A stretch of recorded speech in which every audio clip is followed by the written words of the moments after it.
নমস্কার বন্ধুরা, আমার কুকিং চ্যানেলে আবারও সবাইকে স্বাগত। আজ আমি আপনাদের জন্য দারুণ একটা রেসিপি নিয়ে হাজির হয়েছি। আমরা অনেক রান্নাতে চিংড়ি মাছ ব্যবহার করি, কিন্তু ওর মাথাগুলো অনেক রান্নাতে আমরা দিই না, ফেলে দিই।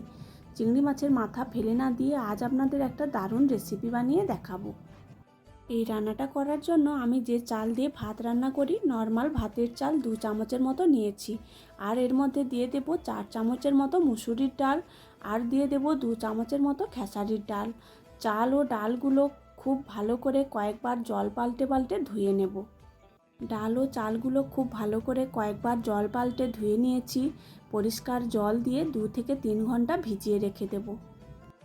তারপর আমি চিংড়ি মাছের মাথাগুলো খুব ভালো করে বেছে পরিষ্কার করে নেব। আমি আগে বড় চিংড়ি মাছগুলো রান্না করে নিয়েছি, ওর মাথাগুলো কেটে রেখেছিলাম। মাথাগুলো খুব ভালো করে বেছে নেব। প্রথমে চিংড়ি মাছের মাথার যে একটা শক্ত খোলস থাকে, ওটা বেছে বাদ দিয়ে দেব। তারপর মাথার সামনের দিকে একটা খাওয়ারের থলি থাকে, ওটাও বেছে বাদ দিয়ে দিতে হবে। এইভাবে সবগুলো মাথা আমি খুব ভালো করে বেছে পরিষ্কার করে আবারও একবার খুব ভালো করে জল দিয়ে ধুয়ে নেব। মাছের মাথাগুলো খুব ভালো করে ধুয়ে নিয়েছি। তারপর একটা মিক্সির বাটি নিয়ে নেব। ওর মধ্যে আগে থেকে ভিজিয়ে রাখা ডাল আর চালগুলো দিয়ে দেব। আর দিয়ে দেব যে চিংড়ি মাছের মাথাগুলো আমি ধুয়ে পরিষ্কার করে রেখেছিলাম, ওই চিংড়ি মাছের মাথাগুলো দিয়ে একটা পেস্ট বানিয়ে নেব।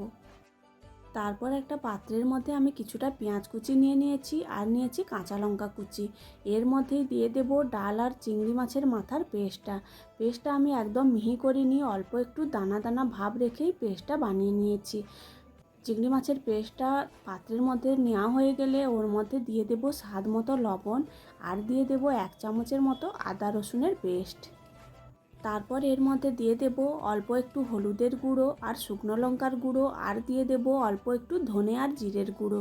সব কিছু দেওয়া হয়ে গেলে হাত দিয়ে 2 থেকে 3 মিনিট খুব ভালো করে মেখে নিতে হবে। সব কিছু খুব ভালোভাবে মাখা হয়ে গেলে গ্যাসের মধ্যে একটা ফ্রাইং প্যান বসিয়ে দেব। ওর মধ্যে 2 চামচের মতো সর্ষের তেল দিয়ে তেলটা খুব ভালোভাবে গরম করে নেব। তেলটা খুব ভালোভাবে গরম হয়ে গেলে ওর মধ্যে আগে থেকে যে পেস্টটা আমি মেখে রেখেছিলাম, ওগুলো বড়ার আকারে এক এক করে তেলের মধ্যে ছেড়ে দেব। 5 থেকে 6 মিনিট এক সাইড খুব ভালো করে ভেজে নিয়েছি। এই সময় গ্যাসের ফ্লেমটা একদম লোতে রাখতে হবে। এক সাইড খুব ভালোভাবে ভাজা হয়ে গেলে অপর সাইডটা একদম হালকা হাতে উল্টে দেব। অপর সাইডটাও 5 থেকে 6 মিনিট খুব ভালোভাবে ভেজে নেব। উল্টে পাল্টে 10 থেকে 12 মিনিট খুব ভালো করে বড়াগুলো ভেজে নিতে হবে। উল্টে পাল্টে 10 থেকে 12 মিনিট একদম লো আঁচে বড়াগুলো খুব ভালো করে লাল লাল করে ভেজে নিয়েছি। এরপর নামিয়ে নেব। এইভাবে একদম লো আঁচে বড়াগুলো ভেজে নিতে হবে, না হলে ভেতরে কাঁচা থেকে যাবে। নামিয়ে গরম গরম ভাতের সঙ্গে পরিবেশন করুন চিংড়ি মাছের মাথা, ডাল আর চালের বড়া। এইভাবে আপনারাও একবার বাড়িতে বানিয়ে দেখতে পারেন, খেতে কিন্তু খুবই ভালো হয়। এই বড়াগুলো ঠান্ডা ঠান্ডা পান্তা ভাতের সঙ্গে খেতেও কিন্তু খুবই ভালো লাগে। ভিডিওটি ভালো লাগলে আমার চ্যানেলটা সাবস্ক্রাইব করে দেবেন।